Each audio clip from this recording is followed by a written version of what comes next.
Good morning सांग माने जय जगन्नाथ मो बेबी स्वागत जनाऊँ मो ब्लॉग चैनल को सांग मैंने चलो 2 मिनट कथा ब्लॉग स्टार्ट करदे भात ये बसई देखुन पीढ़ा केमती देखिए हसवे एलु देखिए तो केमती अच्छा आपण मैंने कमेंट करके जनइबे मु भल अच्छी मो परिवार समस्त सुस्थ अच्छा कालिया कृपार तो ये देख पीढ़ा दिखाई कहीं कहले यही बाबू कर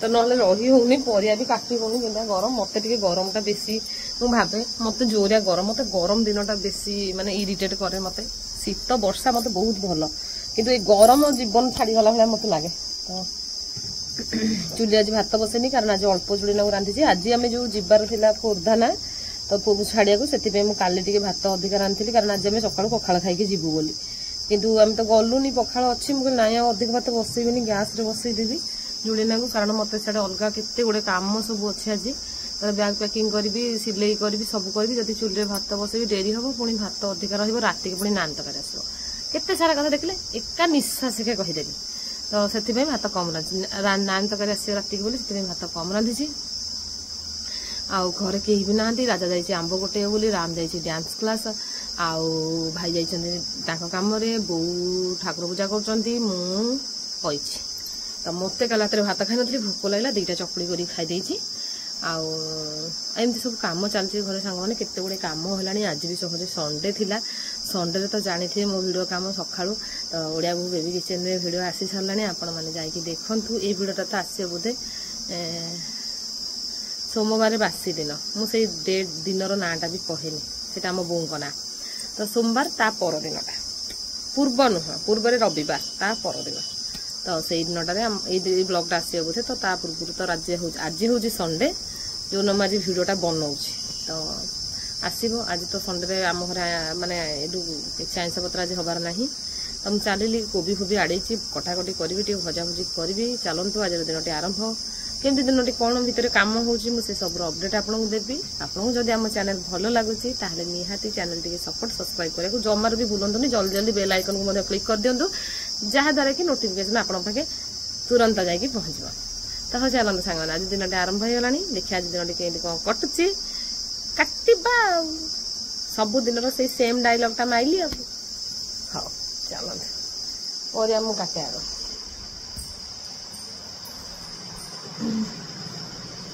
एठी मु रखी फूल कोबी जोटा को मेलु तेल रे पकई भाजीबी देखो सांग एटा हैला गदीर खोड़ पिता आज्ञा गदीर खोड़ कारण मुझे सिले काली गले मो पुआ गदीर पठा मत लगे बेसी लंबा माटी लगे फटू ना ठीक टिके बड़ा अल्प टिके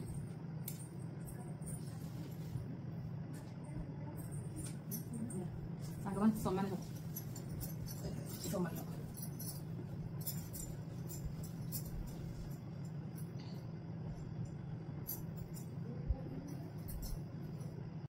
सांग मैंने एतक सब जाक है मो पुअर नोट जोटा कि से सेकेंड ईयर रे पढ़ो तो से सब जिन को मुझे सजाड़ी रखी कारण ये वर्ष ताकू फ्री रही सब जिनसा देखिपार से देती आई बही गुड़िक से तार पढ़ तार एग्जाम मझे गोटे अच्छी आ बाकी ये बही गुड़िक तार सेकेंड ईयर बही तो एमती सब जिनस को मुझे भल भाव सजाड़ी रखी ट्रंक रे आउ सेपटे सब मैं डब्बा डुब्बी गुड़िक अच्छी से सब गुड़ाक ट्रंक रे सजाड़ी मो पु जीव हरे आज काली माने सॉरी आज सजड़ा हो काली जीव तो मु बैग रे जहाँ जहाँ मन पड़ता से सब जिनस को सेमती रखी किंतु हेले मो बैग रे भल भाव सजाड़ी रखी नी कारण मु प्राय जिनस भूली जाए बेले बेले तो काले कौ जिनसा रही मो पुओ हैरान हम बोली सब जिनस को आगुआ आगुआ बैग रे पकई पकई दौली तापर ये देखो हैंड वाश डब्बा देखिए मुझे जोरिया रागी जाइए राम उपर कारण राम ही मोर ब्लॉग बनई दूसरा तो मुझे कहली बाबा ये हैंड वाश किए खोलिला मो पिला 2 जन जाक बालुंगा ताकरी मान भर जड़े किए हैंड वाश डब्बाटी खोली देछि माने खोलीदेला माने ताकू नबा को असुविधा ढली जीव जदि टिके एपट सेपट नुआई हो ताले से ढली जीव किंतु जदि खोला न होइथिबो ताले किछि भी होबनी पैकिंगटा से सीलटा टेकीदेला माने एमती ही हम तो गालुआ 2 जन जाक जमा शुणुनी जितेटा हैंड वाश घर को किणी देखिए से सांगे सांगे ତାକୁ ଯାହା ଗୋଟେ କରିଦେଇଥିବେ। ତ ଏମିତି କଥା। ତ ମଗ ଭିତରେ ମୁଁ ତାର ସବୁ ଜିନିଷ ସଜାଡ଼ି ଦେଇଛି। 2ଟା ମଗ ତାକୁ ଦେଇଛି ଯେଉଁଟାରେ କି ସେ ଗାଧେଇବା, ଆଉ ଗୋଟେରେ ତାର ସବୁ ଜିନିଷ ରହିବ। ସେ ତାକୁ ଧରିକି ସେମିତି ଯିବ, କାରଣ ସେଠି ଥୋଇକି ତାକୁ ଘଷିକି ବାହାରିକି ଆସିବାକୁ ତାକୁ ଇଜି ହେବ। ତ ତାକୁ ସବୁ ଜିନିଷ ମୁଁ ତାର ଯେମିତି ପରଫେକ୍ଟ ରେ ଦିଅନ୍ତି ସେମିତି ପରଫେକ୍ଟରେ ସଜାଡ଼ିକି ତାକୁ ଦେଇଛି। ଆଉ ତାର ପ୍ୟାଣ୍ଟ ସାର୍ଟ ଗୁଡ଼ିକ ସେମିତି ରଖିଦେଇଥିଲି, ସଜାଡ଼ି ନଥିଲି। ଆଉ ଯେଉଁଗୁଡ଼ା ପିନ୍ଧିକି ମଧ୍ୟ ଯିବ ସେଗୁଡ଼ା ମଧ୍ୟ ୟା ଭିତରେ ଥିଲା। ତ ସେଥିପାଇଁ ମୁଁ ସେଇ 2ଟା କାଢ଼ିଦେଲି। ତାପରେ ତାର ଗୋଟେ ସାଇଡ଼୍ରେ ତାର ଅଣ୍ଡରୱେୟାର ଗୁଡ଼ା ରଖିଲି, ଗୋଟେ ସାଇଡ଼୍ରେ ଗଞ୍ଜି ରଖିଲି, ଗୋଟେ ସାଇଡ଼୍ରେ ଗାମୁଛା ହେରିକା ରଖିଲି, ଗୋଟେ ସାଇଡ଼୍ରେ ପ୍ୟାଣ୍ଟ ରଖିଲି। ଏମିତି କରିକି ତାର ସବୁ ଜିନିଷ ସଜାଡ଼ିଦେଲି। ଆଉ ଏଇ ଡବାଟି ତାକୁ ଦେଇଛି। ମୁଁ କହିଲି ଏଇଟାରେ ତାର ତେଲ, ମାନେ ଡେଲି ଯେଉଁ ଜିନିଷଟା ମୁଣ୍ଡ କୁଣ୍ଡେଇବ, ଦର୍ପଣ, ପାନିଆ, ଏମିତି ସବୁ ଏଇ ଜିନିଷଟା ରହିବ ତାର। ତ ତାକୁ ଯେମିତି ମୋତେ ସୁବିଧା ଲାଗିଲା ସେମିତି ଭଲ ଭାବରେ ସଜାଡ଼ିକି ଦେଇଛି। ବାକି ତାର ଇଚ୍ଛା, ସେ ସେଠି କେମିତି କ'ଣ କରିବ, ତା ସାଙ୍ଗସାଥିମାନେ କେମିତି କ'ଣ କରିବେ ଦେଖିକି ସେ ତାର ଯାହା ତା ଇଚ୍ଛା ସେ ତାର କରିବ। ଆଉ ସବୁବେଳେ ତ ଯାଇକି ଆମେ ତ ଜଗି ପାରିବାନି ନା ପିଲାଙ୍କୁ। ତ ଦେଖନ୍ତୁ ପିଲାମାନେ କ'ଣ କରୁଛନ୍ତି ମୁଁ ନିଜେ କହିପାରିବିନି। ଏବେ ସେ ଯିବ କାଲି, ଗଲା ପରେ ସେଠି କ'ଣ ହେବ କ'ଣ ନାହିଁ ମୁଁ ସେଇଟା ମଧ୍ୟ ଜାଣିନି। ତ ମୋ ପୁଅ କେମିତି ଖାଲି ପାଠ ପଢ଼ୁ, ମୋର ସେଇ ଚିନ୍ତା। ତ ଏତେ କଷ୍ଟ କରିକି ଆମେ ସେଠିକି ପଠଉଛୁ। ଆଉ ତ ଏଇଟା ହେଲା ବେଡ଼ସିଟ୍ ତାର ଦେଇଥିଲି। ଆଉ ଏତକ ଲୁଗା ସଫା କ୍ଲିପ୍ ମଧ୍ୟ କିଣିକି ଆଣିଥିଲି। ତ ଏମିତି ଯାହା ଯାହା ଆଣିଥିଲି ତାକୁ ସବୁ ଜିନିଷ ଦେଇଥିଲି। ବେଡ଼ସିଟ୍ ଗୁଡ଼ା ତ ଯାଉ ଯାଉ ସେଠି କଢ଼ା ହେଇଯିବ, କାରଣ ଖଟରେ ପଡ଼ିବ। ତ ତାର ସବୁ ଜିନିଷକୁ ମୁଁ ଭଲ ଭାବରେ ସଜାଡ଼ିକି ଚିକ୍କଣ କରିକି ରଖିଥିଲି। ମୁଁ କହିଲି ବାବାରେ ତୁ ଯେମିତି କେଉଁଥିରେ ବି କିଛି ହଇରାଣ ନ ହେବୁ। ତ ସବୁ ଜିନିଷ ତାକୁ ଦେଇଛି। କ'ଣ କରୁଛି କେଜାଣି, କ'ଣ କରିବ ମୁଁ ନିଜେ ବି ଜାଣିନି। କାରଣ କେବେ ବି ରାଜା ତା ପ୍ୟାଣ୍ଟ ସାର୍ଟ ଖଣ୍ଡେ ବି ଆଜି ପର୍ଯ୍ୟନ୍ତ ହେଲାଣି ସେ ଧୋଇନି, କି କୌଣସି କାମ, ମାନେ ସେ ଘରେ କାମରେ ମୋତେ ହେଲ୍ପ କରେ, କିନ୍ତୁ ତାର ନିଜର କୌଣସି ସଜଡ଼ି ଏଇଗୁଡ଼ା ତାକୁ ଜମାରୁ ବି ଆସେନି। ସବୁ ପିଲା ସବୁ କାମରେ ପରଫେକ୍ଟ ନୁହନ୍ତି। ସମସ୍ତଙ୍କଠି କିଛି କିଛି ଭଲ ଗୁଣ ଅଲଗା ଅଲଗା ଟାଇପ୍ର ଥାଏ। ତ ସମସ୍ତଙ୍କଠି ସବୁ ଗୁଣ କେବେ ବି ଭଗବାନ ଦିଅନ୍ତିନି। ତ ସମସ୍ତେ 50% ପରଫେକ୍ଟ ହେଲେ 50% ଅନପରଫେକ୍ଟ ରୁହନ୍ତି। ତ ଏମିତି କଥା। ତ କ'ଣ କରିବା ସାଙ୍ଗମାନେ, ତ ତକିଆଟାକୁ ମୁଁ ସେ ଭିତରେ ଖୁନ୍ଦି ମାଡ଼ିକି ଭର୍ତ୍ତି କରିଦେଇଥିଲି। କାରଣ ମୋ ପୁଅ ମୁଁ ଜାଣିଛି ଭଲ ଭାବରେ ତକିଆ ବିନା ସେ ଶୋଇପାରିବନି।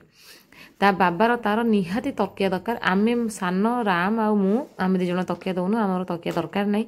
କେବଳ ତା ବାବା ଆଉ ତା ପାଇଁ ନିହାତି ତକିଆ ଦରକାର। ତ ତକିଆକୁ ମଧ୍ୟ ରଖିଦେଇଥିଲି। ଏଗୁଡ଼ାକ ସବୁ ଟ୍ରଙ୍କରେ, ମାନେ ଏତେ ବଡ଼ ଟ୍ରଙ୍କରେ ସବୁ ଧରି ଯାଇଥିଲା। ବାକି ଆଉ ଗୋଟେ ଟ୍ରଙ୍କ ତାକୁ ମୋତେ ପଛରେ ପଠାଇବାକୁ ପଡ଼ିବ, ଯେଉଁ ଏଇ ଜିନିଷ ଗୁଡ଼ାକ ସେ ଟ୍ରଙ୍କକୁ କାଢ଼ିବ। ଆଉ ଏଥିରେ ତାର ଆହୁରି ବହିପତ୍ର ସାଙ୍ଗମାନେ ଗୁଡ଼ାଇ ହେଇଯିବ, ଯେଉଁଟାକୁ ସେ କେବଳ ଏଇ ଟ୍ରଙ୍କରେ ବହିପତ୍ର ହିଁ ରଖିବ। ନହେଲେ ଏଥିରୁ ସବୁ ଜିନିଷ ଢଳାଢଳି କରିକି ବହିକି ଅସନା ମସନା କରିବ। ତ ଜାଣିଥିବେ ପାଠ ପାଇଁ ହିଁ ଏତେ ନାଟ ଚାଲିଛି ସାଙ୍ଗମାନେ। ତ ଯଦି ତାକୁ ସବୁ ପୁଣି ଅସନା ମସନା କରିବ କୁହନି ପୁଣି ହଇରାଣ। ହେଇଗଲା ସାଙ୍ଗମାନେ ମୋ ପୁଅର ବ୍ୟାଗ୍ ଆଉ ଟ୍ରଙ୍କ ରେଡ଼ି।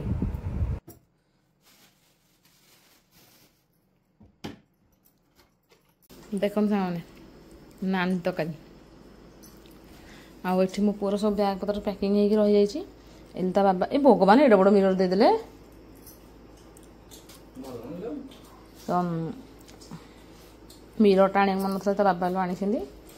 ଆଉ ଏତିକି ନାନ୍ ମୁଁ ଧରିକି ଠିଆ ହେଇଛି, ମୋର ଆଗ ବନେଇବାକୁ କହିଲେ ମନେ ନାହିଁ। ତ ହଉ ସାଙ୍ଗମାନେ, ଆଜିର ବ୍ଲଗ୍ଟାକୁ ଏଇଠି ଏଣ୍ଡ କରୁଛି। ପୁଣି କାଲି ଗୋଟେ ନେକ୍ସଟ ବ୍ଲଗ୍ରେ ଦେଖାହେବି। ମୋ ପୁଅ ଯୋଗୁଁ ଟିକେ ବିଜି ରହୁଛି। ତ କାଲି ଗୋଟେ ନେକ୍ସଟ ବ୍ଲଗ୍ରେ ଦେଖା ବି ରହୁଛି। Tata bye bye, good night.